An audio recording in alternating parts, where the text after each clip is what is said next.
Enfilons les sandales de l'Évangile de Christ et courons l'annoncer à tous. En tant qu'élus, nous avons pour mission de préparer la grande moisson du Seigneur. Nous devons agir en concordance et être en alignement avec les grâces que le Seigneur déverse en ce moment sur le monde entier dans le but de susciter un réveil en Christ planétaire. Ainsi, l'heure est venue pour nous, les élus du Seigneur, d'être des coureurs zélés pour annoncer aux tout venants, au monde entier, le véritable évangile du salut en Christ. Nous devons présenter la bonne nouvelle, le gospel complet de Jésus-Christ, conformément à la parole de Dieu. Dans Romains 10, 13 à 15, nous lisons « Quiconque invoquera le nom du Seigneur sera sauvé. Comment donc invoqueront-ils celui en qui ils n'ont pas cru? Et comment croiront-ils en celui dont ils n'ont pas entendu parler? Et comment en entendront-ils parler s'il n'y a personne qui prêche? Et comment y aura-t-il des prédicateurs s'ils ne sont pas envoyés? Selon qu'il est écrit, qu'ils sont beaux les pieds de ceux qui annoncent la paix, de ceux qui annoncent de bonnes nouvelles. »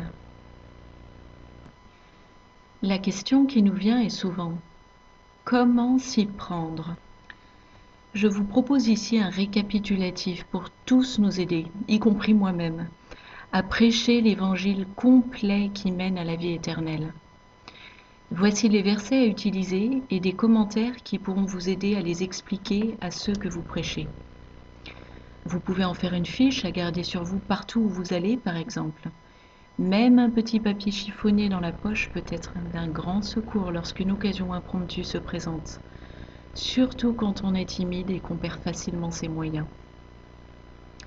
Jean 14, 6.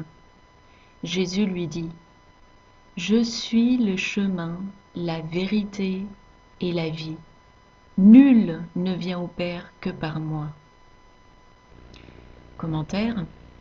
L'accès à Dieu le Père, et donc au paradis, n'est possible que par la foi en Christ. C'est-à-dire qu'il est nécessaire de prendre conscience de sa véritable identité et de son sacrifice rédempteur. En outre, la communion avec notre Créateur est rendue possible par notre foi en Jésus-Christ, seul médiateur entre Dieu le Père et les hommes, comme en témoigne Paul dans cette écriture. 1 Timothée 2, 4 à 6. Dieu veut que tous les hommes soient sauvés et parviennent à la connaissance de la vérité. Car il y a un seul Dieu et aussi un seul médiateur entre Dieu et les hommes. Jésus-Christ homme qui s'est donné lui-même en rançon pour tous. Actes 4, 10 à 12. C'est l'apôtre Pierre qui parle ici, dans le contexte des guérisons miraculeuses qu'accomplissaient les apôtres de Jésus au milieu des foules. Sachez-le tous, et que tout le peuple d'Israël le sache. C'est par le nom de Jésus-Christ de Nazareth que vous avez crucifié et que Dieu a ressuscité des morts. C'est par lui que cet homme se présente en pleine santé devant vous. Jésus est la pierre rejetée par vous qui bâtissez et qui est devenue la principale de l'angle, la pierre angulaire. Il n'y a de salut en aucun autre, car il n'y a sous le ciel aucun autre nom qui ait été donné parmi les hommes par lequel nous devions être sauvés. Commentaire. Seule la foi en Jésus-Christ sauve. Pas la foi en nos propres bonnes œuvres, ni la foi en Allah, en Bouddha, Gaïa, etc., ni la sagesse ou philosophie humaine, la franc-maçonnerie, l'occultisme, etc. Non, seule la foi en Jésus-Christ sauve. Romains 10, 9 et 10. Si tu confesses de ta bouche le Seigneur Jésus, et si tu crois dans ton cœur que Dieu l'a ressuscité des morts, tu seras sauvé. Car c'est en croyant du cœur qu'on parvient à la justice, et c'est en confessant de la bouche qu'on parvient au salut. Commentaire. Il est nécessaire de reconnaître dans son cœur et ouvertement qui est véritablement Jésus-Christ.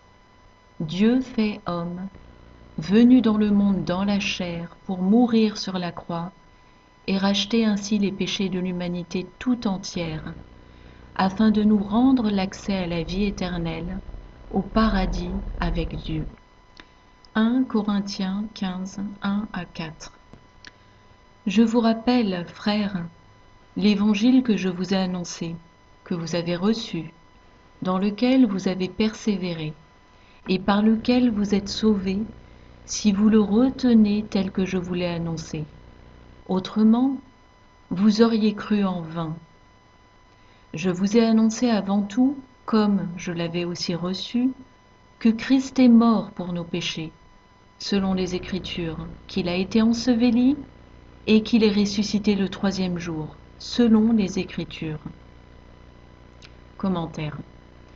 Jésus-Christ a pris la sentence de nos péchés sur lui, les péchés de l'humanité tout entière.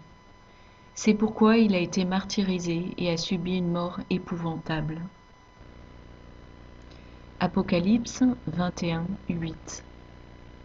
Mais pour les lâches, les incrédules, les abominables, les meurtriers, les impudiques, les enchanteurs, les idolâtres et tous les menteurs, leur part sera dans les temps ardents de feu et de soufre, ce qui est la seconde mort. Commentaire. Dieu ne tolère pas éternellement le péché.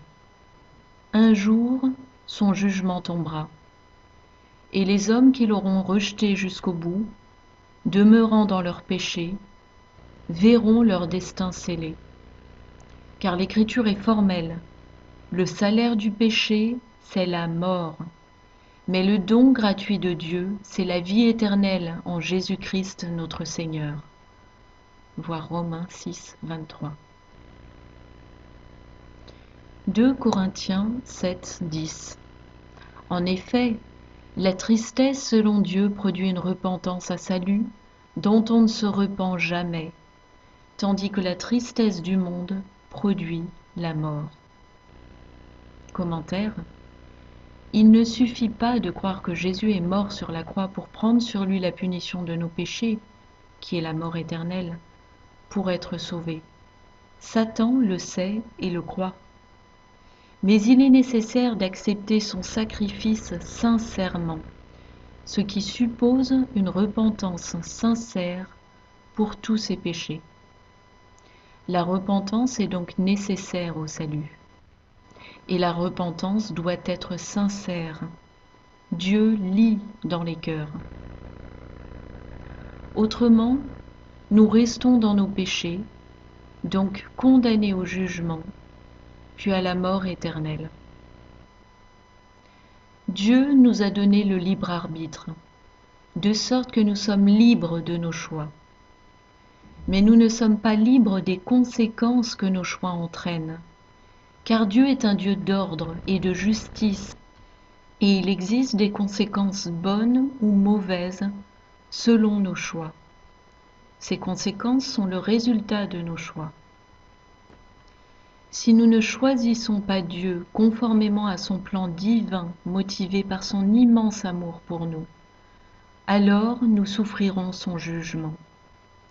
Et cela étant, si nous persistons à ne pas l'accepter jusqu'au bout, nous serons alors condamnés à la mort éternelle.